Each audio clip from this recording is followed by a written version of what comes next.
and welcome to our session today. I'm yours Samkei Washiuri. Ninajua ya kwamba tumemisiana. I've missed you. I don't know if you have missed me, but I miss you. You know, this is a platform where we meet and we share, we inspire, we motivate, and we encourage people, to move forward. Because this life needs encouragement, this life needs inspiration, and this life needs motivation. And that's why we normally come here to do these videos, kufanya haya mazungumzo, so that our watu ambao wana feel maybe uko chini, you don't know what to do, you don't understand how to move forward, to make a step. When you reason and you watch these videos, then there is something you can get and make you able to move forward. But even before we enter into our discussion, please, would you go there down in this video, just there beneath this video, and subscribe into this channel, Samkei Washiri, and also you can like, you can share this video, and you can do a comment. Yes, I normally tell you people that whenever you do a comment, it gives me idea on what to come up with, so that we can encourage people. You know, not all people who are in the position of knowing on how to move forward. Kuna wale watu ambao I normally tell you, there is those people ambao waga wanahitaji kupushiwa. You know, push them, give them the words, give them the word of encouragement, so that they can move forward, so that they can do better. You know, kuna because every one of us has the potential to do better, but at times we don't do those things that we should do or we are supposed to do because of maybe fear or lack of ideas. And that's why we meet here to talk, so that we can get those ideas. Today's session is somehow sound controversial, and because you need to be careful how you are listening to me and how you get what I'm telling you, so that you can get my topic very well. And my topic today, I am calling it, creating reality out of possibilities. Creating reality out of possibilities. Sometimes reality, the definition of reality, at times it is not known, because it brings, so many things around what we know about reality. But in my definition today, reality is the truth in you. It is the matter that is happening present, and it is truth. But there is something else I normally see, look or seem like reality, but in truth it is not. Maybe it's a lie, but it seems like reality. For example, when you think you have reality because of an idea in you, it might be a reality in you per se, but in truth, it is not. It's a lie. Why am I saying this?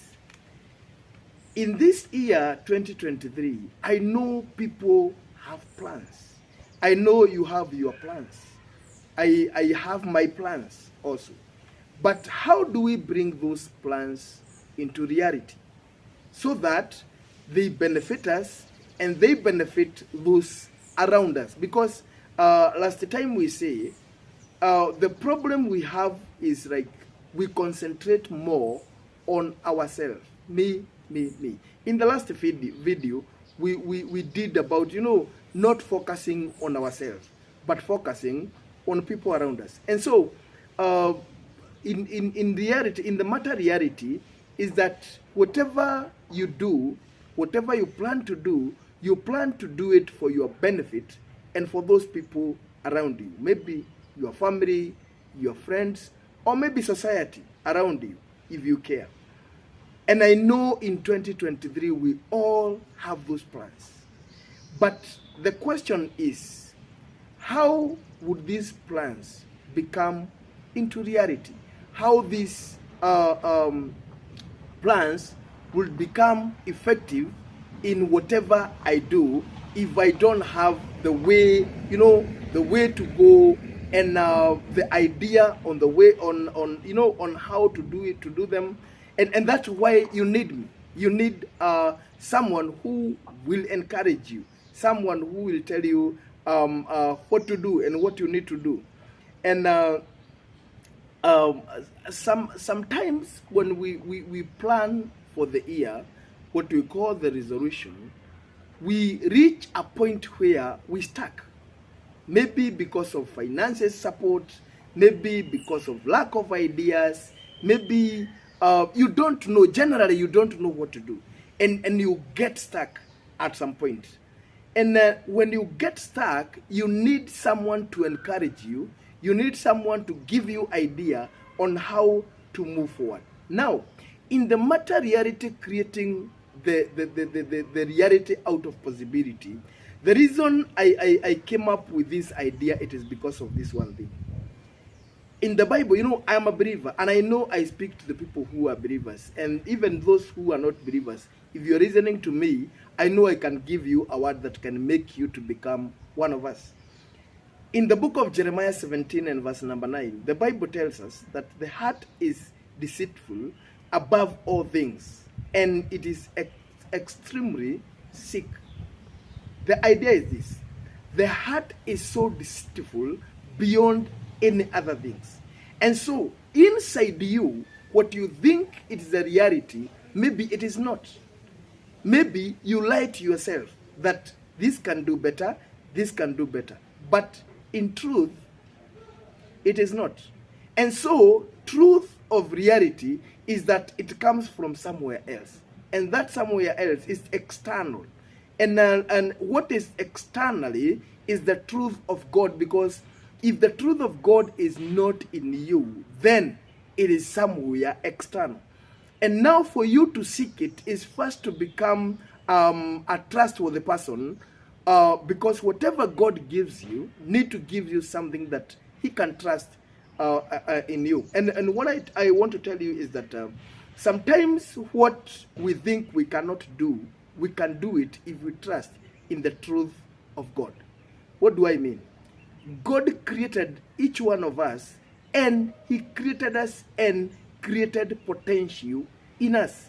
And so any one of us, each one of us has a potential. Kila mtu akona uwezo wake ambaye Mungu amempea. But that potential can only work if you trust God first and you trust in yourself. The only place the truth can come is from God. That we know. That God is true. God is true, and that is final. It is period. Nothing else. And so, this God, he has given you a gift and a talent for you to work on, to benefit you and to benefit the society, or maybe those people around you. This God himself has created possibilities in you. God is truth. You have said that. And this God who is truth has created possibilities in you. He knows that you can do more than what you think. But your truth, your reality in you tells you, kutoka hapa nipo, siwezi nikapita. From where I am, I don't know if naweza niko na uwezo wa kufanya mambo mengine zaidi ya hapo. But can I tell you something? Imagine you can do it. It is condition of your mind that tells you it is difficult. Now, the condition of mind, it is something very important in our life, because it is what that makes us move from where we are. But what if your mind is conditioned somehow that mimi najua hapa siwezi nikapita. Mimi najua hii biashara yangu haiwezi ikapita hii kiwango. Mimi najua uwezo wangu hauwezi ukapita hii kiwango. You are wrong about that. Because God has created possibilities in you, and that's why I say, let us learn to create the reality out of possibilities. Because possibilities drives the passion in you. Knowing that ya kwamba naweza nikafanya. I know I can do it. And because I know I can do it, that reality that tells you ya kwamba I know I can do it, then you can. But when you allow the reality defines the reality in you, you are wrong. Is that sounding controversial?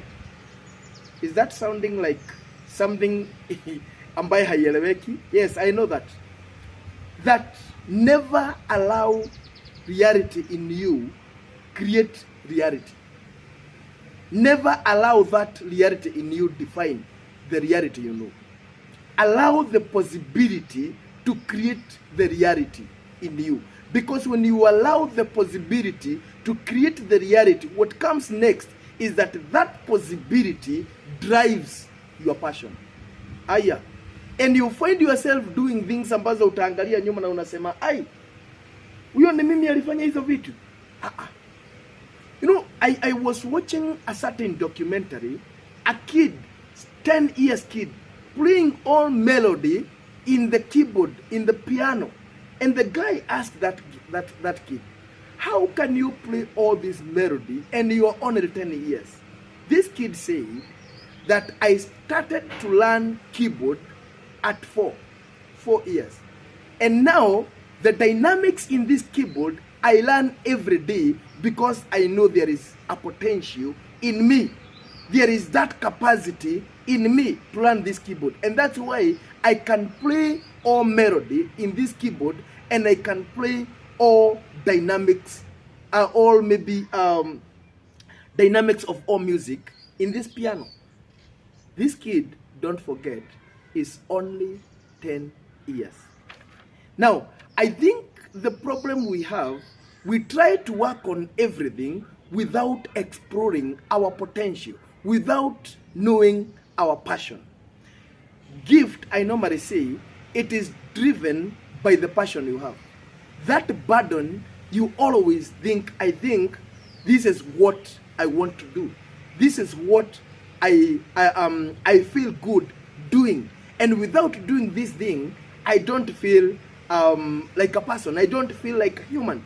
Ninapenda kufanya hii kwa sababu mimi ufeel niko energetic wakati ninafanya hii. Keep doing that. Keep learning out of that. Keep exploring things, and you will discover many things in that line, na baadaye utakuja kufanya kitu unajiuliza, hai, hii kitu nilifanya namna gani? It is because you have knowledge, you have wisdom in you that God has created in you, but that wisdom is so limited, that knowledge is so limited because your mind has a pattern. It is conditioned somehow. Na unafikiria ya kwamba, ai, siwezi nikapitisha hapa.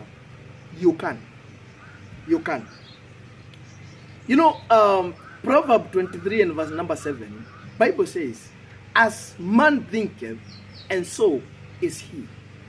As how you think you are, that's how you will remain.